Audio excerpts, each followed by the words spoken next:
Good evening, everyone, and welcome to what is surely going to be a very memorable edition of the Shankly Gates Podcast. Joining me this week is Dan and Taran. Silly question, but how are we, lads? All right. Yeah, good. Yeah, really good. So anyway, I mean, I'm a bit still lost for words. Just thinking about what I've just seen. So obviously, first protocol, Liverpool's sensational 5-0 win over Man United will be the heavy topic of tonight. And then if we've got time later on, we'll discuss what's to come for the Reds, as it's another busy week with Preston in the League Cup on Wednesday, and then what will be a tough game against Brighton next Sunday. But first and foremost, lads, start with you, Taran, mate.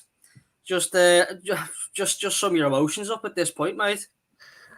Well, I think all week I had the feeling that it would be the most Man United thing to have been awful, really, for the past few weeks. And in the Champions League, we saw 2 goals behind the comeback to then somehow managed to beat us on the weekend. So I was quite worried going into it, and I think from the first whistle, I was still quite worried. And it wasn't until half time maybe that I'd settled down and thought, okay, because although United, we know they aren't anywhere near us, and they haven't been for a long time now, they still have very good players. But from the minute go, I think we were just outstanding, and they tried to play us at our game, and we just scored a minute almost. So the goals that we scored, the way that we played, although we didn't really have to put too much strain into it, I think it really showed what Liverpool are about, and it was really impressive, really. And like you said, I think a lot of us are lost for words in the fact that we won the game and in the manner that we won the game as well. Absolutely, mate. I mean, just sensational stuff, wasn't it, Dan? I mean, just the way we started, the way we controlled the game throughout. It's just like we said last week. This is the sort of game we dread every year. We go there, and many a Liverpool team have gone there and bottled it, not played well, but this time was a lot different, wasn't it? Yeah, it was, and I've said sort of from start to finish this week, this is my most hated fixture of the season by far. I absolutely despise going to Old Trafford. I wasn't there in person today. I've been previously, and for whatever reason, regardless of our form, we tend to not turn up there. Even under Klopp, like we've seen us go to many places under Jurgen Klopp and be outstanding. But for whatever reason, taking aside last season without fans, we've said on here before, didn't really count for me, to be honest with you. So to go there today, packed out Old Trafford and turn up like that, I think it's been coming, if I'm honest, from their point of view, in terms of they've been getting away with it a little bit. And in terms of our point of view, a performance like that was due at Old Trafford, because our form for the past 3 or 4 seasons has suggested we should go there and do that, but we haven't done. So to actually go there and do that this year, I'm made up. Like, it wasn't perfect, if I'm going to be brutally honest with you. Like, it's not a time to sort of dissect the 5-0 win at Old Trafford, because that's just crazy. But, if you're Jurgen Klopp, he's going to look at that performance and go, we could have been better, if we're going to be brutally honest about it. But at the end of the day, we were clinical when we needed to be. We hurt them when we needed to. And 5-0, I mean, what more could we want? I mean, absolutely. I think anyone before the game would have bitten your hand off for a last-minute winner 1-0. So yeah, to go and get 5 is, it really is out of this world. But we'll obviously go back to the start of the game. I know Bruno Fernandes had a very early chance there. And, who knows, it could have been a very different story if he puts that away. But very early on, the first goal, I think that pretty much just showed the problems that they've had and the way they, can't, deal with the fact of, they can't press, they can't, deal with really good teams. But what a wonderful goal from our point of view, and it finished off by Naby Keita once again. I know. I think for me the biggest thing was the interplay there, and I think this season you can tell that the few games that we played so far, that over the pre-season and I think towards the end of last season, they've really worked on the interplay, and I think it's made such a big difference in terms of playing the pass first time. The little cute sort of flicks that they pull out. We saw in the move, Robertson plays the ball forward, and there's just loads of little nice short passes in there that are going to sort of take your breath away. That that they're not astounding, but they're passes that needed to be made, and before they weren't. It was take a touch, look up, and you didn't know what you're doing at that point, especially against teams that play like a low block. It's been crucial. And for that first goal, I was a bit shocked to see Keita on the pitch and in the starting lineup after the performance in Madrid. I know he scored the absolute wonder goal, but defensively, I think he was sort of picked out. But it was good to see Klopp have faith in him. And I think for him to go and score and then create as he did afterwards just sums up how good he is on his day. And it's a shame that obviously he got injured, but it was also really good to see him play as well as he can. Yeah, we'll come back to the sad injury a bit later on in the game, but yeah, I think it surprises anyone that he makes that run forward and get into that position. I certainly wasn't expecting, but what would you think on that, mate? Obviously, that run from midfield, it's the sort of thing we want to see from him, isn't it? Yeah, it is. And obviously, he's been adding goals to his game recently, but more spectacular than that one today. I think a big criticism of Keita has been, in many ways, I've said it before in here, I think the fact that we signed him a year before he arrived, like, if you ever wanted expectations to build up around the player, that's the way to do it. Because we sign him and we all get to watch him for a year in the Bundesliga be outstanding. And then when he arrives, he has injury problems, he has fitness problems, and he never really gets a settled run. And I think a lot of Liverpool fans, like myself, have struggled to really work out what he is. Like, you look at Fabinho, defensive midfielder, brilliant, breaks up play, etc., etc. Curtis Jones, attack-minded midfielder, and you could go on and on and on. Thiago moves the ball, etc. With Keita, I was never quite sure. But it seems like he might just be this dynamic box-to-box midfielder who can do everything, and that's great if he is. And he is adding goals, and I think we've lacked the midfielder who can score goals in recent years. As good as we've been, a midfielder like Gerrard used to do. I mean, we're not even in the same sort of, postcode as Gerrard. But a midfielder that can arrive in a box and make things happen is really important. And if Naby Keita can kind of carry on doing that when he's all right, then that's great news. No, absolutely, mate. Obviously a lot of pressure will be put on the front three to get goals. I mean, fair play, they've delivered this season, well, the front four anyway. So to have that backup of someone who's going to chip in with what I imagine hopefully will be, if he gets 10 this season, I think that's a wonderful return. So hopefully it's more the same. He's certainly been in form in front of goal. Probably one of his easier finishes of the ones he scored this season, but that when he got into that position, he looked like a seasoned striker, just tucking it away. We'll stick with you, Dan. Obviously, we get that early goal, fantastic. But if we really want to, capitalize on the game, really, want to dominate the game, you want to, get in there, get 2, 3, 4, and obviously, there's the second goal goes in. Jota coming in at the far post, just rubber stamped our dominance on the game. It did, and it was really important, if I'm honest. And I even thought the same against Watford last week. As much as we dominated that game, until it reflects in the scoreline, it doesn't really matter. And I think too often we've been guilty of not putting teams to bed. I think we did it. AC Milan, for instance, would be the prime sort of example this year. We absolutely slaughtered them for half an hour. We went in at half-time, 2-1 down. So we've all seen what can happen. So I think it was really important today to sort of reflect that dominance, like I say, on the score. And we did eventually. That second goal, it comes from an absolute calamitous bit of defending from Maguire and Shaw, if we're honest. But, we capitalise on it. Like you say, Naby Keita's smart. He's alert. He links up with Trent, who I thought was brilliant today, to be honest with you. And the ball from Trent is it's almost taken for granted now how good that ball is because we've seen him do it so often. But if your right back can produce that quality delivery, then I think you're onto something because it's top notch. And fair dues to Jota.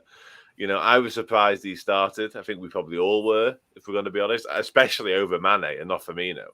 But that's what he is, Jota. He is your poacher. He's got a knack of popping up in the right place. He's a genuine goal threat. So, fair play to him. His numbers look like they'll always be good for Liverpool. Whether his all-round performances are always brilliant or not, I'm not quite sure. Whereas you get the opposite from Firmino. You get brilliant all-round performances without the numbers.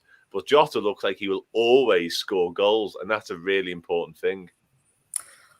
Absolutely, mate. Since he signed for us, he's been something else. I don't think we expected too much from him, but he hit the ground running, unbelievably well last season, and he seems to have just carried it on to this, into this season, and his numbers will reflect that. Just gonna pause this while just go through a couple of comments here of obviously some jubilant Reds.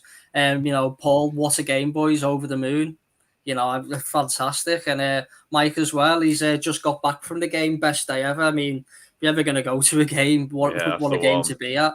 Yeah, especially when they keep you behind at the end. I mean, you sit there and the times we've been beaten there, but, I can only imagine how good that must have been, Mike. Fantastic. But come to you, Talon, just on that, on Diogo Jota, just, how important is he to this team? I mean, I'm always of the opinion that, Jota's more of a striker in our team. I think he takes Firmino's spot if he comes in. I don't really see him as a winger. I don't think he's as sort of versatile, I'd say, in terms of his movement from the wing. I think through the middle, he's phenomenal. His movement, he knows where to be. So to see him come on in the starting lineup over Mane was quite a big shock to me. But he's just phenomenal. And like Dan said, he is a poacher. And the way he popped up the back post and puts it in, that just summed him up for me. And I think the fact that we managed to get him almost like the Fabinho signing, just out of the blue, when we needed a player like him to play across the front three, really. I'm sure if he needed to, he'd go play on the other side. But he's so versatile and so creative at the same time that it is just really what Liverpool needed. And I think that it's a fact that he matches the other two that we have, or the other three, that we have up top in terms of work rate, ability, and goal scoring as well. So to have someone like that who is happy from time to time to start coming on from the bench and still have an impact, it's really lucky, and we're really fortunate to have him. And he showed today how good he is, and he shows it every week when he plays. Yeah, I couldn't agree more. I can't think of many bad performances he's had in a red shirt for us. He's been, when he's starting or coming on from the bench, he's, you get excited. Some you've seen like the last few years, you look at Liverpool bench and you go, well, if it's not going well, where are the changes coming from? How are we going to get a goal? But whether he started or not, he just brings the team to life, and there's always that threat he's going to score. I just think he's been fantastic. But anyway, Dan, the first half goes on. Even the commentators alluded to it. How United came from 2-0 down in the week, how we were 2-0 up, and didn't get it. So, every goal is important, but just how crucial was the third goal? Not just the fact that it was to go 3-0 up, but the timing as well. Yeah, it was. It goes back to what I said before. You have to make your dominance sort of reflect. And I think we were carving them open at every given opportunity. And it always felt like more goals or more big chances would come.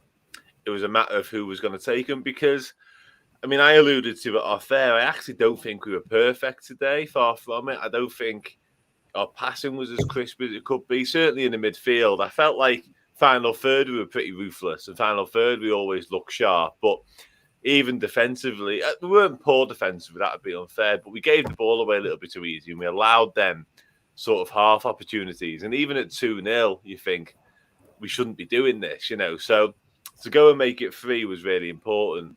And obviously the man who does it is the man sort of the moment. So that's even better.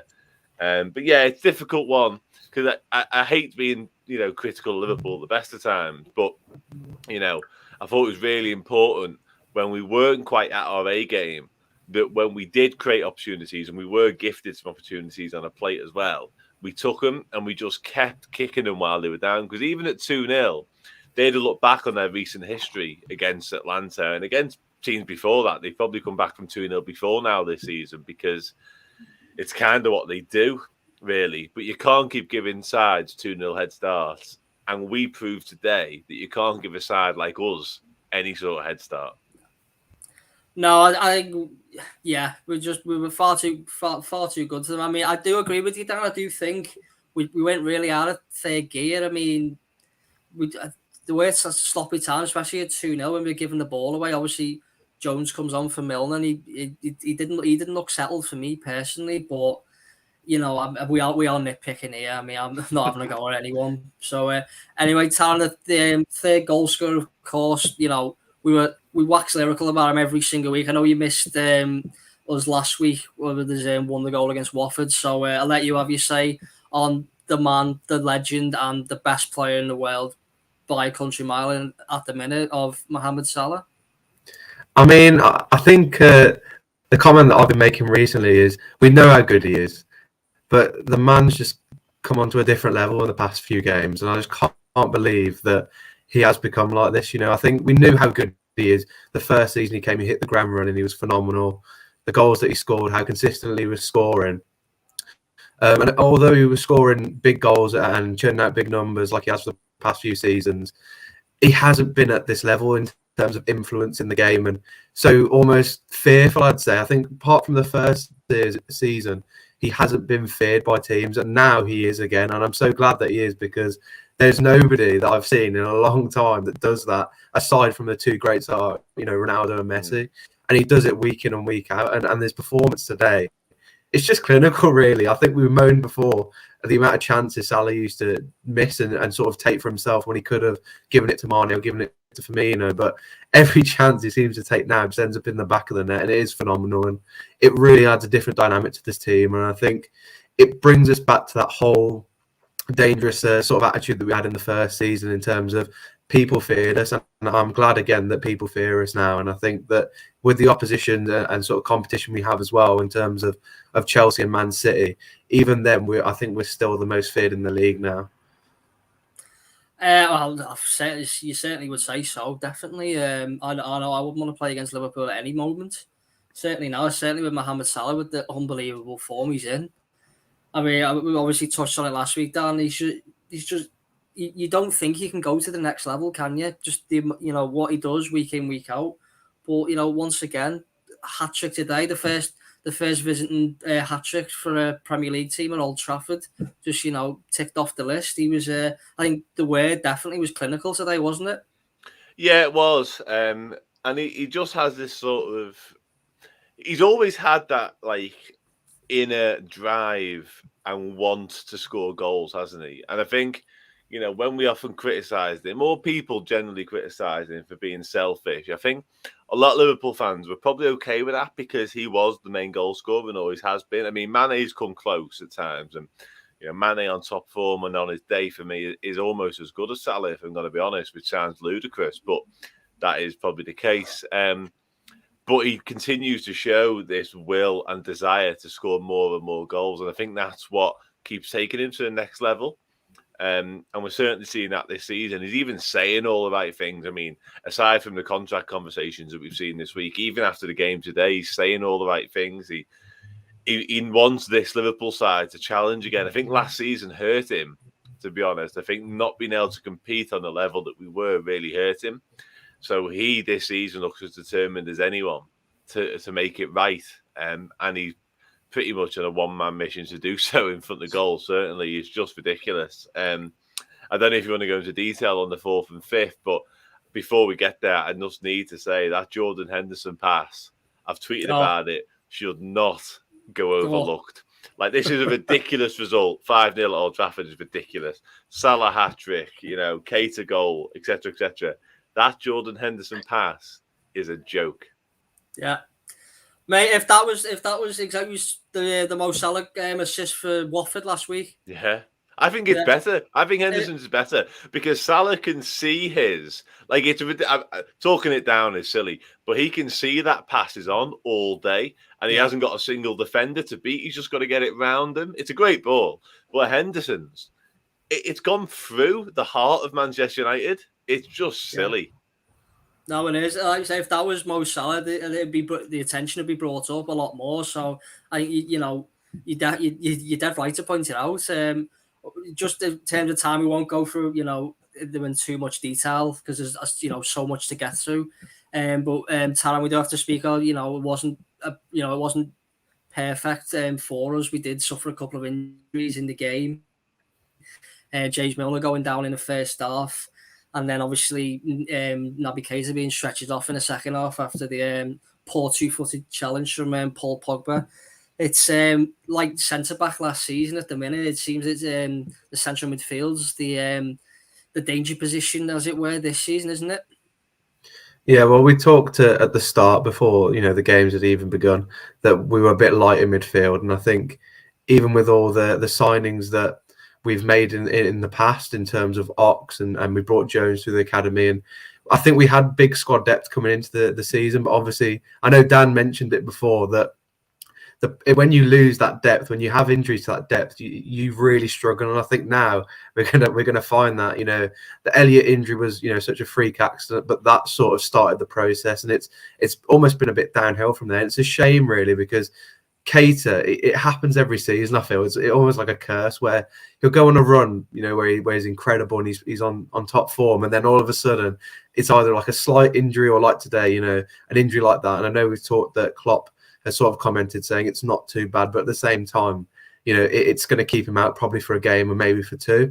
And we know the issues that we have in midfield at the moment without Thiago and Milner going down as well, Mr. Reliable. I think that shows how intensive it is to play in this Liverpool team, and how difficult it is really to sort of keep rotating players. We know Milner played midweek, and he is 36 years old. Shall we just say well, I wouldn't say past it, but he is in the latter stage of his career. And for him to be, playing games every single week as our main midfield is going to be a task for him. So the issues that we have in midfield have sort of been highlighted again this year. And hopefully in January, as long with our strikers leaving, I think we need to address the fact that we do need midfielders as well, to sort of push and carry on for the rest of the season, especially considering the depth that City and Chelsea have as well. Yeah, I mean, absolutely. We spoke about it week after week. The depth that we've got. I think we definitely highlighted the central midfield position, especially after Wijnaldum leaving, whether we were going to get someone in or not. I just quickly note. I just thought in that game, I thought obviously the tackle by Pogba was just horrible. I thought I know they're having a really bad slump at the minute, but I thought the discipline from Man United was awful today. And if I'm honest, they were lucky to have 10 on the pitch. I thought Maguire should have gone. Jota was clean through there. Ronaldo's a lucky boy in the first half with Curtis Jones. But anyway, aside from that, Dan, we spoke about it at the start of the year. Just more and more injuries creeping up. How much of a problem do you see this? Are we down to the bare bones? Yeah, we are, aren't we? If we're going to be honest, probably the only sort of positive that springs to mind from the situation is that it's a League Cup game in midweek and not a Champions League game. For one, I like Taron touched upon. I think the Keita one. Listen, we don't quite know the severity of it yet, and Klopp wasn't entirely sure himself, but he did say Keita seemed okay in the change rooms, which is good. What okay means right now, 1, 2, 3 games, we're not sure, obviously. And the other thing is probably the only other saving grace, well, 2 maybe, if I'm going to be ultra positive, is Thiago's probably not too far away from returning, so that's a big help. And actually, in a mad way, I'm being very positive here, but Harvey Elliott, I don't know if anyone's seen his sort of Instagram clips and what have you. He isn't miles away, in my opinion, from making some sort of return, whatever that looks like. I mean, I'm not talking the next few weeks, but the initial sort of diagnosis was February, March onwards. But I'm no injury expert, but not for me. That he's all right, So yeah. That's the only sort of positives I'd say. But in terms of what we're down left with, yeah, we've got a problem. Again, Fabinho's probably just missed this game, probably won't play in the League Cup, and then hopefully back for Brighton. So it's not ideal. But at the same time, if you look at it a different way, again, being ultra positive, I was one of the people at the start of the season that thought we had too many midfielders and could have probably let an Oxlade-Chamberlain leave the club, to be honest. So now I'm made up we didn't. Yeah, I mean, hindsight's a wonderful thing, isn't it? I mean, you just look back at last season, the problems we had at centre-back. We just hope it doesn't get that far where we're playing people out of position, certainly. The last thing I want to talk about the United game, it definitely deserves a mention. Taran was the start of Ibrahim Konate. Firstly, how surprised were you that he did start the game? And how well do you think he played? I thought he was awesome. Well, I think the shock for me came in midweek, seeing Matip on the team sheet. I was so surprised, considering we know how Matip is quite injury prone. So I thought then was a time to rotate, but Klopp obviously had different plans as always. So for him to start today again was another shock. And I think after the first few minutes, once he'd settled down, I think he was outstanding. But having Virgil van Dijk there really helps. And I think even then he played out on his own. And I think he did a really good job, sort of backing up Trent as well, and sort of progressing the ball forward as well when we don't normally have. When we didn't have Fabinho, sorry. So getting the ball forward through the midfield or out wide really helped. And like you said, he was outstanding. And I think it was a big worry at the start because when you go into a derby, you don't want big changes to come in. You don't want sort of when we saw Mane not in the team, we saw Konate out and obviously the midfield as well. You worry, you do think, what's going to go on here and is a balance going to be off. But thankfully it wasn't. No, he played very well. I'm very excited to see more of him. Absolutely, mate. Same question to you as well, Dan. Especially, not just the way he defended the way. I thought in possession as well. I thought he looked cool, calm, collected. Not like a Mamadou Sakho or something we've seen in the past. It was for me. He looked really, really good, didn't he?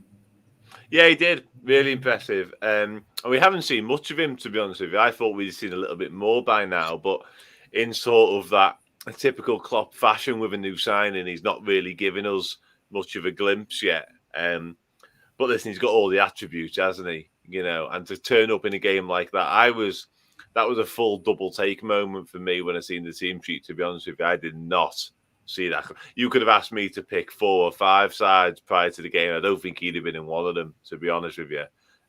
So it's difficult to see where Klopp came from with that. But listen, Klopp's got it right, hasn't he? Let's face facts. And he loves a mad pick against these normally. And Everton, for that matter. Big games, he just loves. Everton in particular, he just loves naming mad players out the blue. And he's done it, and it's worked. And great experience for Konate as well. You get thrown into that match and come away with a clean sheet. Stands you in good stead for your Liverpool career, doesn't it? But yeah, like I say, good afternoon's work, impressive. And more than anything, I just think he just looks like, well, he's a monster, isn't he? He's quick, he's powerful, he's good on the ball. He's also got a proper centre half who could be a big player moving forwards. Yeah, mate, the early signs are certainly very positive. And I mean, playing him in that sort of game and getting that sort of result, I think there's certainly the level of trust in him is going to go, it's going to skyrocket up. So it's good to see that we do have the depth there, and certainly will be great signs for the future when we obviously will need to rotate. Anyway, speaking of rotation, it's another big week for the Reds. Wednesday night, Carabao Cup against Preston. I mean, it's probably not high on the agenda list, but it's still silverware at the end of the day. Taran, what's your feelings towards this, mate? I think obviously we're going to see a heavily rotated side, but if they can get through this, they're only, I think, it's 2 wins away from the final. So this is, big chance to get some early silverware on the board. Well, I think a lot of people I think previously I didn't really enjoy the cup games, but I think now, especially with the squad that we have, it's an opportunity to see the players that we don't normally see play, and I think that's quite exciting when you think we've got the likes of Minamino able to play, Kostas, Tsimikas as well. Konate might even play, Gomez, Ox as well. There's quite a few players that are quite exciting in terms of you want to watch them play, and I think it'd be really good to see everyone get a run out. Hopefully get a good result as well. Obviously, Preston, you can't sort of write anyone off in the cup. It'd be nice to see a few old faces as well. Hopefully Sepp Vandenberg is playing. If not, might not be allowed to, but we'll see. But the likes of the Liverpool players in sort of the ranks that we've got, the youth players, it'd be nice to see them too. I know we've talked about the midfield probably being an issue, maybe seeing a midfielder from the youth academy come in. And I think it'd be quite interesting to just see the different players there. And like Dan was saying, it's a good thing that with the issues that we've had today, to then have a Carabao Cup game to sort of rotate and give other people a different opportunity and a rest as well. So it is a big game, but at the same time, it's quite an enjoyable game, I'd say. Yeah, I think so. I think it's sort of a refreshing break, really. I mean, obviously, if we have a similar performance to the Norwich game, which I'd say obviously Preston division below and struggling in the Championship this season, you'd hopefully sort of like to expect. But obviously, Dan, I think it's more than likely we're going to see 11 changes, aren't we? But what sort of names are we going to be expecting to see? Are we going to be expecting to see all our squad players? How many youth players from the youth are we going to need? Because at the end of the day, we're going to need players in that midfield, aren't we? Yes, we are. I think the midfield's the key one, to be honest with you. I actually sort of jotted down the team prior to this, and I've actually gone for 10 changes with Canate featuring. Just because I expect Matip to come pretty much straight back in next weekend. As good as Canate was, I don't think he's ousted Joel Matip as first choice yet alongside Van Dijk. So, yeah, I went with Kelleher. I went with Conor Bradley at right back, just because we need to give Trent that rest. And Bradley's been relatively impressive when he's played. Joe Gomez, Simicast, obviously. I've actually plucked out Tyler Morton from the academy. Sort of the under-23s captain, I think, the majority of the time. So a little bit more experience there. To go with Jones, because obviously got back on today, but probably needs the minutes, I'd say. Oxlade-Chamberlain definitely needs the minutes. And then front three, I've gone with Cade Gordon, because I know he featured last time against Norwich. So a good chance to give him another run out. Minamino and Origi, just because them two need minutes more than anyone that I've previously mentioned. So, yeah, great chance to give the squad more of a game. And I think, like you two touched upon it, I want to win it, to be honest with you. I want to win, especially when you go to somewhere like Preston. I think previously the draws have been unkind to us. And naming a team like that against Premier League opposition is really difficult. But naming a team like that against a side struggling in the Championship that will probably rotate as well because they are struggling in the Championship, that's fine. And that might just be enough to win it, especially with... I'd still have some serious names on the bench. You know what I mean? If they need... Sadio Mane could play half an hour on Wednesday. He came on for, 12 minutes today? Something like that. So he could play half an hour Wednesday. You know what I mean? So, yeah, heavily rotated. Midfield in particular. I wouldn't put Jordan Henderson or Fabinho anywhere near that midfield for a start. But other than that, that's still a decent side that should be able to go to Preston and hopefully get the job done. Yeah, you do bring a good point up there. I mean, I think the draw has been kind. So if that, if it's Manchester City away, Chelsea away, or whoever, you can't do that. It becomes that more difficult, doesn't it? Yeah, you can't exactly put that sort of team out, and because you'd expect those teams to rotate, but their rotated side against our rotated side, I know who I would be backing in that situation. Exactly. Not taking anything against our youth players, but different levels of depth. But hopefully, the lads played well against Norwich, who are in the they do sit bottom in the Premier League, but they are a Premier League side. So at the end of the day, hopefully, if it's a similar performance to that, I think we'll all be made up. And as I said before, that puts us in the last eight, and then all of a sudden, it's only the League Cup, but it's only Wembley, 2 games after that. So it's all good. But anyway, we'll round off, guys, with next weekend's game, which on paper, Taran, we host Brighton next Saturday. They've if you'd said to me at the start of the season, Brighton will be in the top 6 or 7, competing with the likes of at the minute, Man United, Spurs, West Ham. You'd have probably looked at me strange, wouldn't you? But they've started the season very well. Yeah, I think Graham Potter's got a sort of magic job going on around there. He's done it quite quietly, and I think they've been quietly building. They've got some good sort of young players in there. Lamptey's back as well. And they're just a really good side. And we've seen this season, like you said, they're competing, and I think he's done a really good job there. It won't be an easy game. Last time they obviously played us, they beat us. So hopefully we sort of put a good performance in. Obviously, I'm hoping that we get everyone back fit. It'd be nice to see Fabinho back, Thiago back, Hendo back, and a full strength squad. And hopefully we can win the game, get the 3 points, and keep that sort of pressure and momentum on Chelsea, because 1 point, but we need them to slip up at some point, and we got to hope that we don't do the same thing. So yeah, it'd be a good game, and it'd be interesting to see how Brighton perform and how we perform as well. Yeah, I think every game's massive at this point. Certainly with the way Chelsea and City have been playing lately, it feels like that few seasons ago where we have to win because City will keep winning. It looks like every weekend you probably bank on the 3 winning. But Dan, we expect a tough game, don't we? We obviously know Brighton can be pretty solid, but they've got some wonderful footballers in there as well. Is it the type of game? Do you think they'll be a bit more expansive than they have been in previous seasons, or do you expect them to take this approach of as most teams do, of probably play a back 5 and see where they go from there and try and hit us on the break? I think they'll be expansive, to be honest with you. I think they've got this way about them this year, and I think they've been pushing for that for a while. I've said pretty much before we've played Brighton every single time that Graham Potter wants them to play football, and that suits us. And he's kind of gone away from that when he's played against Liverpool, probably wisely so, because he thinks, I can't go to Anfield and play because we'll get beat. But this season, he seems to just... They've had a really good start, so it allows them a little bit of leeway as well. We've seen that against Man City. You know, they welcome Man City to their place and they try and play them at their own game. And to be fair, they competed, but they get beat 4-1. And whether that has scarred him and he doesn't do that at Anfield, we'll wait and see. But everything before that has suggested that he's going to turn up and he's going to get his side to try and compete and try and play the way they have been. And I just think that suits us down to the ground. So I hope he does, to be honest with you, because when teams come and play against us, especially at Anfield, I think it's great news. When they sit back like Burnley, like Fulham did last year, like West Brom, it's not good news for us. It's awful, you know what I mean? We really have struggled in the past to break those sides down. So yeah, it's a difficult one to call because basically based on last night, had they've got a decent result last night, I'd have said, yeah, great, Brighton will turn up at Anfield, they want to play, and we'll see what happens. But he could have just been hurt a little bit by what happened there. Yeah, I mean, you have brought me on to what my next point was going to be, Dan. You know, how are they going to play?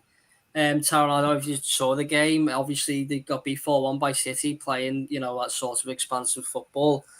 You know, the question will be, will they do the same? You know, will they try and open the game up to us? Because if they do that, as Dan says, I think, you know, we're going to, you know, we'll pick them off at will. So, you know, how do you see it going, mate? Personally, do you think they will sit back? Do you think they will change from the week, or do you think they are going to go, you know, see themselves 6th, 7th in the league and go, yeah, let's try and put on a show?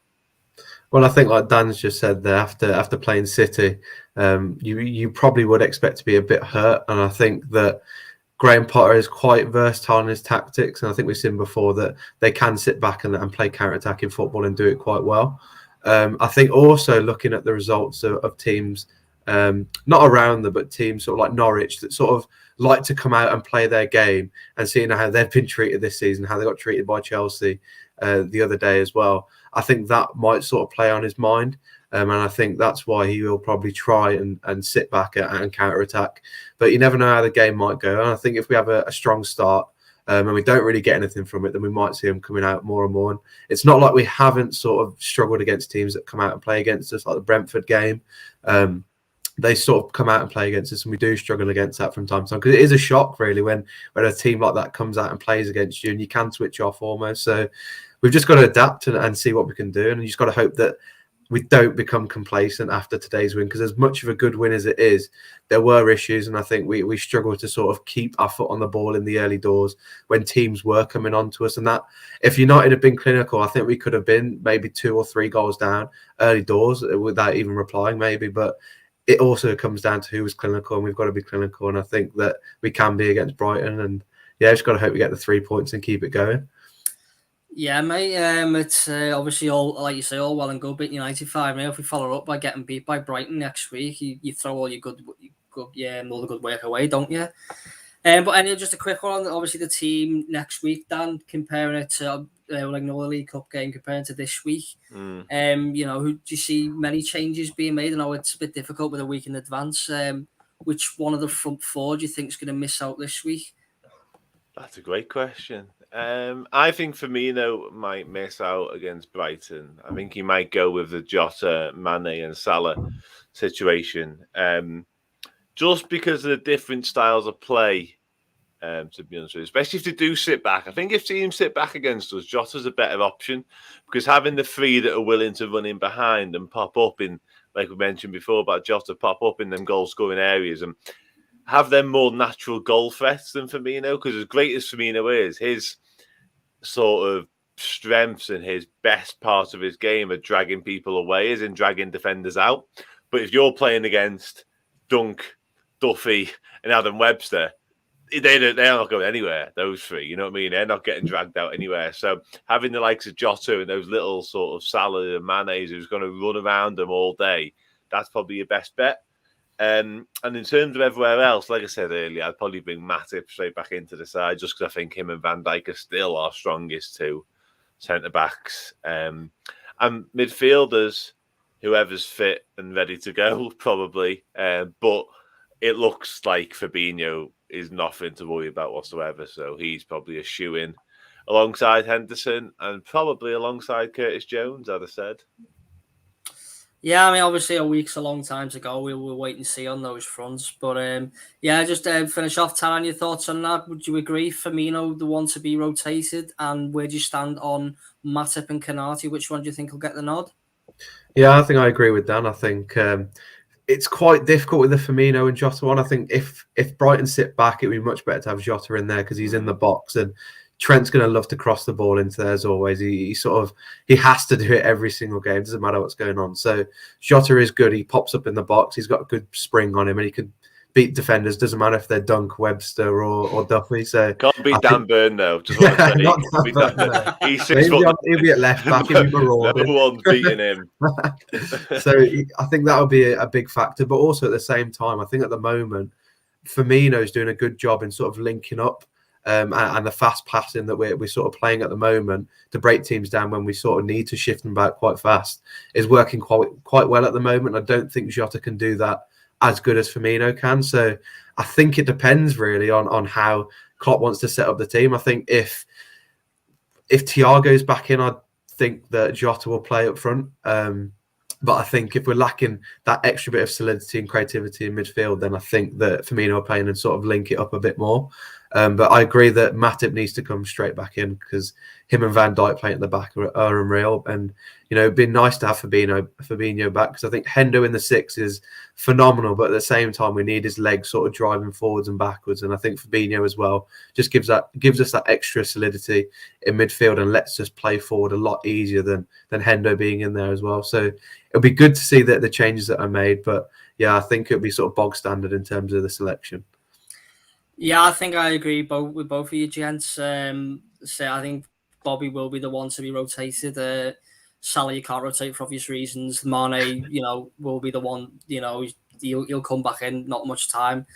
And I mean, as we've talked about Jota, you can certainly trust him. I'd back him certainly to get on the score sheet next weekend along with Mo. But anyway, guys, that's all we've got time for on this week's memorable podcast. Join us next week. Again, it's another busy week. It's the same every week, but we'll be talking next week about we've got Atletico Madrid up again in the Champions League, and then we've got what will be a tough league game against West Ham after that. But anyway, until then, it's good to see you, lads. Good to see you, Taran and Dan. Party long into the night, boys. Will do. Get one of them as well, just to remind everybody. Yeah. You want to see? Yeah, good to see you guys. I hope you join us next week anyway, guys. And just to say it once more, Manchester United 0, Liverpool 5. And it's a good night from everyone. Thanks, guys.